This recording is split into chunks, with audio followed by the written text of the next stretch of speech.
Hello fellow humans and welcome back to the channel. So I've been using KDE as my default desktop environment for about the past 2 weeks right now. And in this video, I'll be talking about my experience with KDE, what I like, what I don't like, and everything in between. So without further ado, let's begin. Now starting with the general UI, I absolutely love KDE's default UI. It might be more familiar to Windows users coming to Linux as KDE has a bottom panel by default which acts like a taskbar and also has an application launcher which sort of acts like a start menu in Windows. But don't get me wrong, KDE is way better than Windows. The UI looks very clean and modern. KDE also incorporates transparency effects in its desktop, and I feel that by far they are the best implementation of transparency in a desktop UI. Another thing that I found KDE does really well is animations. KDE's default animations are, in my personal opinion, very fluid and fast even on a low spec PC with only 4 gigs of RAM. Now of course, I did try and customize it to my liking. The first thing I did was remove the bottom panel. It might be comfortable for Windows users coming to Linux, but I really do not like the bottom taskbar position.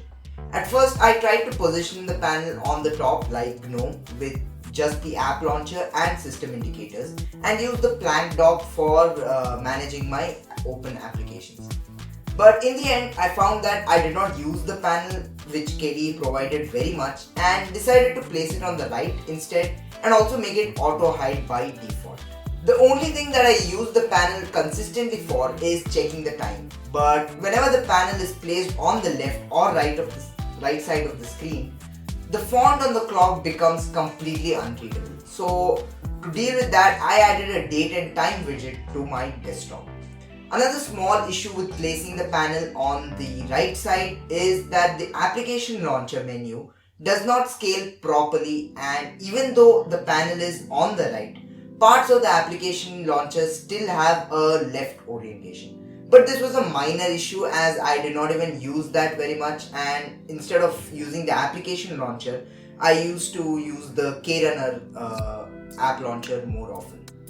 I also used the widgets functionality in KDE and added a few more widgets to my desktop, such as the color picker to quickly get the RGB value of any color I see on my screen. Seriously guys, this is a lifesaver when you are making thumbnails for your YouTube videos or designing websites. I also added the KDE Connect widget, which I will be talking about later.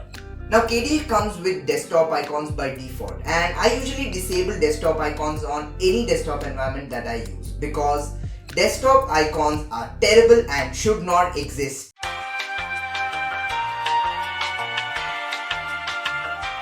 Sorry, what I meant to say was that they clutter my desktop a lot and I also don't use them regularly. So I disable these on KDE just as I do on every desktop environment that I use. My opinion about the KDE desktop overall is very positive, and I especially like the amount of things that can be customized right out of the box. But the same cannot be said about the default KDE apps. So let's talk about those. All apps in KDE follow the Qt design language, which includes a top bar with a few system menus, a title bar with the minimize, maximize and close buttons placed on the far right of the title bar. There are a few amazing apps like KWrite for writing and editing text files and KDE Connect, which is a fantastic app that links your phone and your computer, allowing you to transfer files between them, use your phone as a touchpad for your PC, see your phone notifications on your PC and much more. By the way guys, if you are on Windows, I highly recommend that you try KDE Connect because there is a Windows version as well, and frankly it's way better than Microsoft's Your Phone app. I will make a separate video about KDE Connect because there are many more features that I want to talk about, and this can make the video extremely long, so make sure you hit the bell icon to be notified when I release that video. Oh, and also Kdenlive, my preferred video editor, is also a KDE app, so that's another really good KDE application. Now these apps are so good that if I switch from KDE to something else, I will end up using these apps on other desktop environments as well. Now, other apps such as the Dolphin File Manager and Console, which is the default KDE terminal emulator, are really good apps that I might not use on other desktop environments, but I don't feel the need to replace them with something else while using KDE. But there are some KDE apps that are extremely unintuitive and terrible. The default email app called Kmail looks a bit old and dated, and the calendar app called K-Organizer is so messy with a lot of panels and options that I do not even feel like trying to configure it. KDE also comes with a default browser called Conqueror, which looks so old that it reminds me of Microsoft's Internet Explorer. It also functions a bit like early Internet Explorer as it tries to combine web browsing and browsing the local files of your computer into one single application. It also has a separate bar for Google search and a separate bar which shows the file path or website URL. Like, why do you need two separate address bars for showing a website URL and using a search engine? And not to mention, the UI also looks a bit dated. By the way, this is just my personal opinion. A lot of people may like this kind of app design, and if you do like this, it's totally fine. I'm just expressing my personal views on why I don't like these specific apps. Now, having said all that, I am definitely sure that I will not be using KDE as my default desktop environment. I was seriously considering using KDE as my daily driver because it is so customizable that it can really be whatever I want it to be. But after 2 to 3 days of installing KDE, I started to experience sudden random crashes in the KDE desktop environment. Sometimes the app launcher would not launch, or the workspaces would not move, or the KRunner dialog box would suddenly randomly pop up even though I never clicked on it.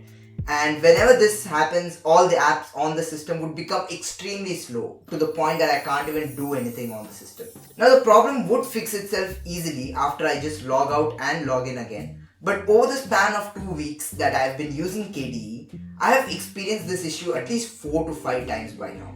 One of the most surprising things to note here is that KDE's usage of RAM was generally a bit lower than GNOME, which is my daily driver desktop environment before I switched to KDE.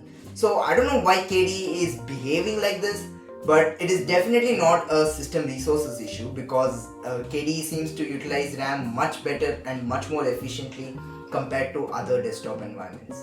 So that was my experience with KDE. The desktop UI was fantastic to the point that it could have replaced GNOME for me, but the implementation of the default apps was poor in some cases, and that, coupled with the random slowdowns I experienced, makes it hard for me to recommend a KDE distro to someone new to Linux. Now, if you are willing to customize and put in the time to find replacements for some of the not so amazing apps that ship with KDE, then sure, KDE is a fantastic option if you want to switch to something that's extremely customizable. If you like this video, hit like, get subscribed, comment and all that good stuff. Now, I am thinking to try out another desktop environment next, so if you have any recommendations that you want me to check out, please leave them in the comments below. I was thinking to revisit the Cinnamon desktop environment or maybe use the new Pop! OS Cosmic for a while, but let's see. Until next time, live long and prosper.